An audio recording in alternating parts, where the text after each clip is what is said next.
All right. So, first of all, let me just say, happy Saturday. It's a beautiful day. It is quite a beautiful day outside. So I just want you all to make sure that you all share this. Please share this PSA. Please make sure you share it with your children. Please make sure you share it with your preteen. Please share it with your young adult.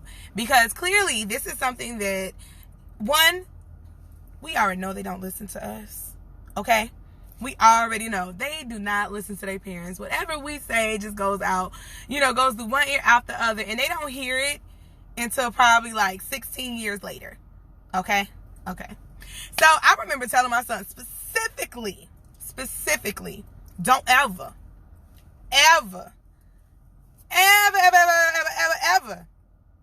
cash no check for nobody.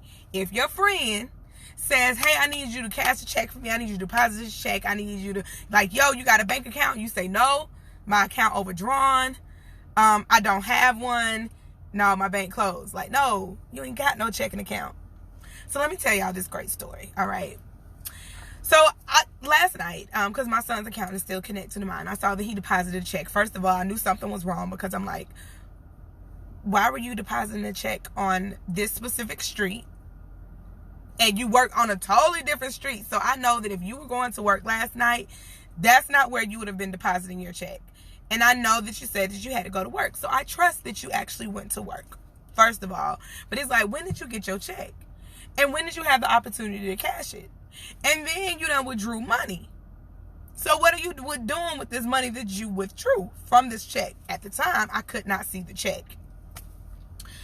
I just knew it was wrong. I already knew. Last night, I knew it was wrong. And he wasn't answering the phone. I was calling because, of course, he was at work. So this morning, I get an email saying that, oh, you have a deposit that's on hold. And I'm like, a deposit? I'm thinking it's for my account. I log into online. I see his account. It's negative $300, $299 and some change. Okay, because last night he had took out $300. He deposited a check for $400. Took out $300. Had $100 left. So I look at the check and I'm like, okay. So then I go back to his work checks because I'm thinking, all right, well maybe he works for Subway. So I'm like, all right, it's like franchise owned. So maybe they wrote him a check. So I go I go back and look at his other check history and I'm like, no, those was real printed checks, not the same company. I was like, yeah, that's a problem. So I called him and had to go in on him. I said, where did you get this check from? Where? Because I called the bank and asked them what was wrong with the check. They was like, well, no funds can be withdrawn off of that check, off of that account. They wait 15 days or whatever, but based on the information they have, I guess the account is not even an open account or something like that. So my poor baby done sit up here walking to catch the bus yesterday. Some dude, let me tell you, all these red flags that he just completely missed. I'm like, oh my God. So this is why I sit up there and say, please share this. Please make sure you have the conversation with your kids. I don't care how old they are. Just make sure you have the conversation with your kids. Because this 30-year-old still out here getting got. Be clear. It's 35-year-old still out here getting got. Okay? So no matter how great you are, there's a scam artist waiting to prey on that awesome greatness. Okay? So there's no such thing. Because if you thinking in your mind, oh, this is a quick come up. Like, what? You gonna give me $100? Come on now. We know what that sounds like, okay? And in case you don't know what that sounds like, understand it can't be legal if they pulling you over, a random person on the street that they don't know. Out of all the many people in the world, there's no reason why they had to approach a complete stranger to cash a check. So my son was walking to work. This guy, I guess, rolled up on him. I don't know where he was at the time. He was walking. The guy asked him, like, hey, I need you to cash a check for me. I need you to cash my check for me. The guy, then he gets in the car with the guy. What you doing getting in that car? You know, they snatch little boys too. I don't care that you ain't 17. They will snatch you up and do all type of strange things to you. As Quinn said, the organ exchange market is real. Okay? They will chop you up into all these great little pieces, and we won't even be able to find you. Don't you ever in your life get in a car with a stranger that you do not know. First of all, these folks is crazy. It's not like how we used to kind of take them chances, like, okay, I need a ride, I'm in the rain, they offer me a ride. Nowadays, look, you can't even offer the person on the street a ride because they might be real life crazy. Like, yeah. For real. So, he done got a ride to the bank. Zay, if you were casting his check for him, why was he able to write the check out in your name? And I told him that if anybody ever asked you that, I had to reiterate, you always say, my account is overdrawn. I can't do nothing for you. It's overdrawn. I can't do nothing for you. I ain't got it. I can't. Nope, and nope. Oh, I don't have an ID. Nope.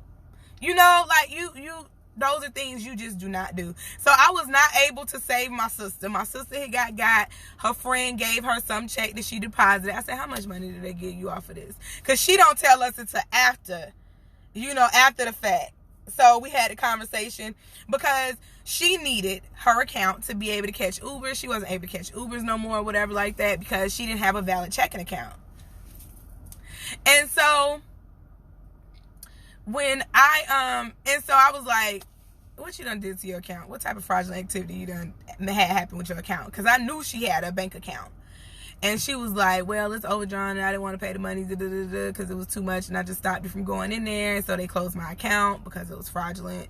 And I said, how much money did they give you for the check? For cash the check? I said, how much was the check for? Okay. So at any time if somebody tells you they're going to give you money for cashing something for them, number one red flag. Like, no. Because legitimately, that's their money or whatever. So I just need you to understand that that's all the way fraudulent. When you get your friends, because I know it's going to come around again. It's going to be some folks that look real flying flashy, and they target young, naive, I don't want to say dumb, naive, unsuspecting, people like with these get rich quick schemes, get money today schemes, these Western Union schemes, the MoneyGram transfer, whatever. First of all, if you see it on Facebook, like stuff like that, when they holding money to their ear and they got a whole band of money spread out. First of all, don't even trust them like that, okay? Don't even trust them like that. Because real people, unless you a rapper, is not displaying your cash money like that. Because why? You know folks is crazy. And they may come knock on your door. And understand. So, I was talking about reverse the freeze. Well, they may and they may not. I am going to let him, what I have made the decision to do.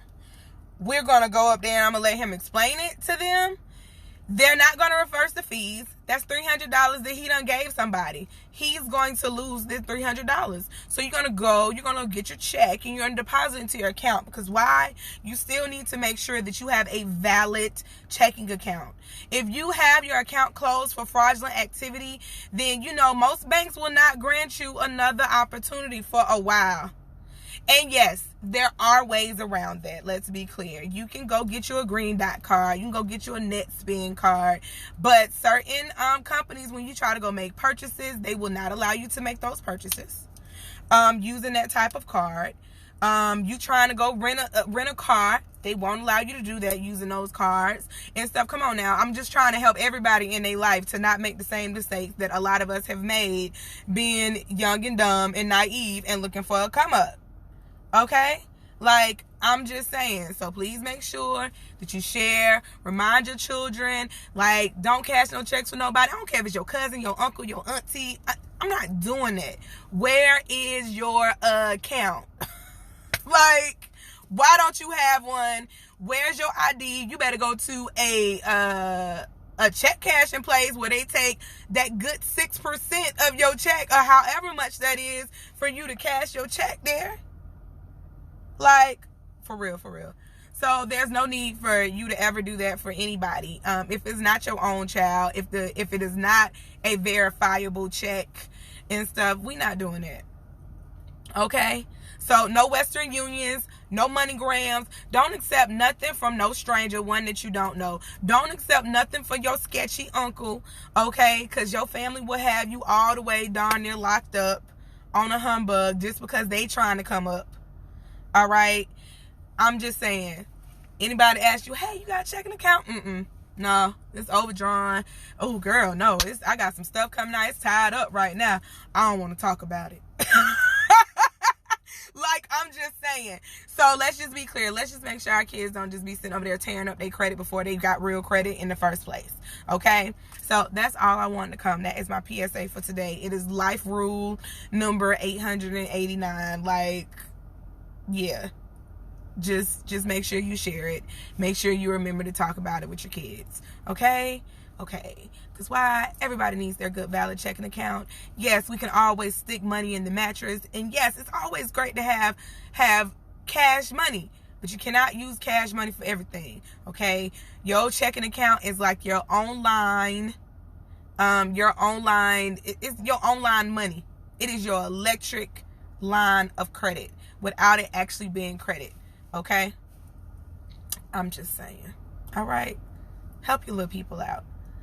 They not as smart as they think they are. These kids think they street smart. They not. Okay? They hear money and it's like, ching, ching, ching. What? Come on now. Come on. I need y'all to be legit about this. Okay? Need y'all to be legit about this. And then I need the adults to stop scamming the poor little kids. All right? Stop getting over on the kids. Stop setting them up. That's a whole nother conversation about how they be setting them up to, go run drugs and everything like that. Because why? Oh, they got their whole life to tell. They criminal record. They ain't got nothing. They just gonna get a little juvenile charge. They ain't gonna be hurt or nothing. Whatever. We'll talk about that on another day. But in regards to electronic funds fraud, just tell people, worry about your money that you done went and earned, what you made, and anybody else approach you with anything that is not for you, that's not in your name, that did not belong to you, let it stay exactly where it is. All right? So I'm going to bid y'all a farewell, and I just wanted to come to y'all, make sure y'all share, y'all like, pass it on, have the conversation with your kids. Okay? Talk to y'all later. Pink hugs, sugar kisses.